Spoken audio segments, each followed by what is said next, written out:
No, I was just somewhat annoyed with the equivocation. The equivocation of what? Of voting for either party. Oh, when I said it? Not now, or not before, but slightly now. Because now that Trump's in power, I feel like you should have better context to understand that there was reduced harm in voting for the other party.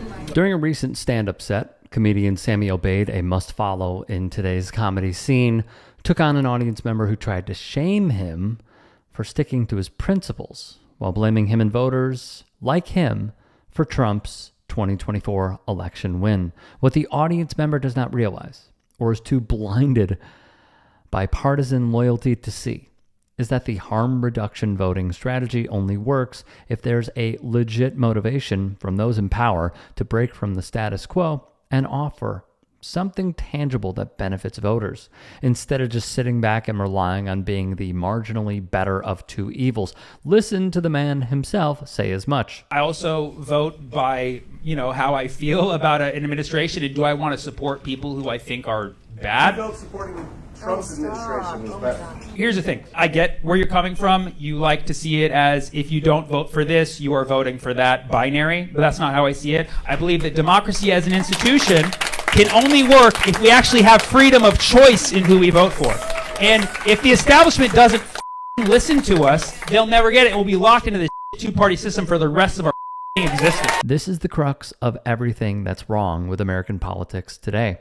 All we have is the illusion of choice between the far-right Republicans and the majority centrist Dems, who both serve the interests of their corporate and billionaire donors and don't care about improving the lives of the vast majority of the population. Neither Obeid nor we are arguing that Trump was the better option over VP Kamala Harris, but the fault for her defeat lies not with the voters, but the Dem party establishment for refusing to come to terms with the reality that the American people were fed up with the way things have been going, both in our country and abroad, which is exactly what Trump and the Republicans capitalized on. I didn't want Trump to be president. I don't think Trump is the president that a lot of people want in this country. Unfortunately, he's what we've deserved. Trump is not the president we want. He's not the president we need, but he is the president that we deserve. He's the orange wrecking ball that unfortunately had to come to fruition because of what a country we've been. That's how I feel.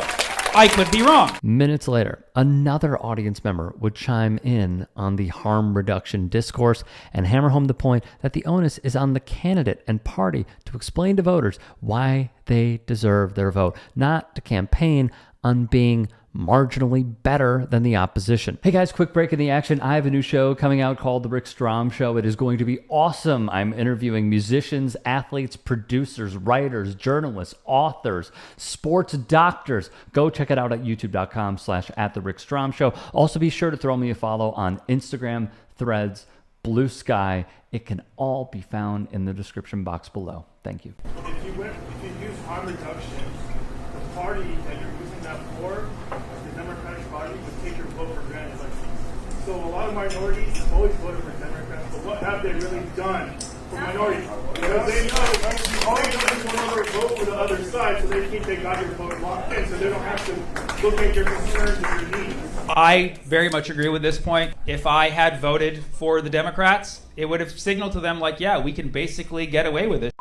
And the people who despise are still going to vote for us because they know that we are the harm reducers, right? Which again, I don't even agree with. But yes, I don't like that. None of us, whether you're a leftist or a classic lib, should be happy with this dynamic, which is why we must demand better from our Democrat elected officials and continue applying pressure so our needs can be met, even without the broad bipartisan support of the genocidal actions of the Israeli state against the Palestinian people. Obeid's point still stands firm and even has agreement with fellow comedian and friend of the network, Trey Crowder. For most of the Trump era, my position has been that the left couldn't afford to be divided right now, that progressives and moderates need to come together and stand against fascism, right? But that didn't work. We lost, which is particularly embarrassing considering this time around the fascists are very stupid. But still, we lost again.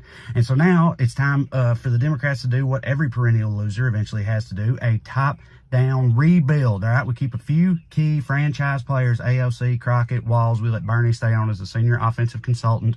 Other than that, we blow it all up, clean house. I mean, that's what the right did. You never have to hand it to the Republican Party, but it is undeniable that they care about winning elections and imposing their Christian nationalist agenda more than anything else in the world, and are willing to make the tough decisions that they thought would give them the best chance at achieving their goals. Look how it's paying off for them right now, and all at the expense of working people, mind you. I don't know what you call it, but we need a paradigm shift.